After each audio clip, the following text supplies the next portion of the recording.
It's a long drive from Tarlac to Pangasinan, kaya naman nakaramdam na kami ng gutom nang makarating kami sa aming destination. Paano ba naman, hindi naman namin alam na wala palang any fast food kapag lumalagpas ka na sa Alaminos, Pangasinan. Pagdating namin, agad naman namin tinatanong kung may stay sa parking. Siyempre, rented lang yung namin sakyan namin at kung mawala ito or may masira, sagutin namin yon. Pagdating namin sa aming transient sa Carolina, ay agad namin ipinasok ang aming mga gamit sa loob at ang iba naman ay inaayos sa mga pagkain sa rep at ang iba naman ay abala sa pagluluto ng makakain, kaya nagluluto agad ng kalderetang bibi, hotdog at itlog.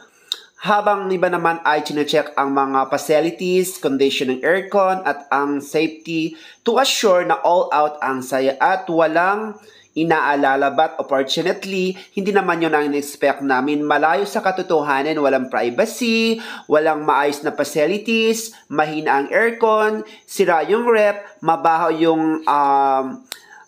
yung bahay, at misto lang bahay ni Lola dahil puno ito ng, alam mo yon, picture nila.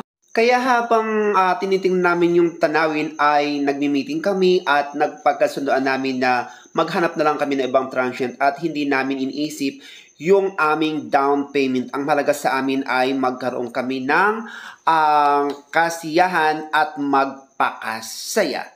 So anyway, we have our lucky numbers for today. We have the number of 21, 12, 14, 29, 9, 34, 10, 11, maging ang 13, 34 or 13, 33. And that's it. Don't forget to like and to subscribe my channel para laging updated. So, abangan po natin yung part 2 para po sa ating transient reveal ang Carolina transient. Ayan guys, nabula po tayo sa Pangasinan. And again, don't forget to like and to subscribe my channel para like ang updated. Thank you for watching and subscribe. I love you all and God bless. Subscribe.